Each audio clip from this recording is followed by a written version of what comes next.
আসসালামু আলাইকুম।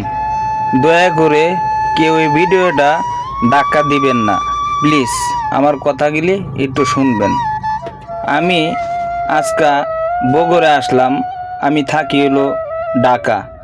তে বিকাল থেকে দেখতেছি এই কুত্তাটার অর্ধেক প্যারালাইসিস, মানে অর্ধেক কাজ করে না, দুইটা পা অচল, অর্ধেক অচল, দুইটা সামনের পাও দেয়া চলে। তে যার কাছে যায় তারাই দেয়, যে জায়গা যাইবে তারাই দেয়।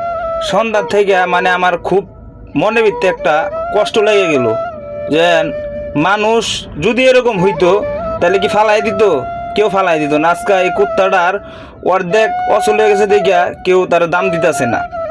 যাই হোক, রাত বাজে 9টা, তা আমি চার দোকানে গেছি চা খাইতে। কুত্তাটা আমারে দেখা কাছে আইছে।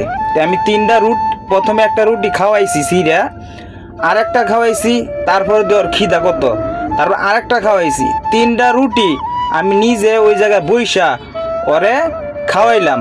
তাইলে বুঝেন এই কুত্তাটার কোন পর্যন্ত ওর খিদা আছে। গাড়ির তলে বসে বসে কানতে আসিল আর চিকুর পাড়তে আসিল।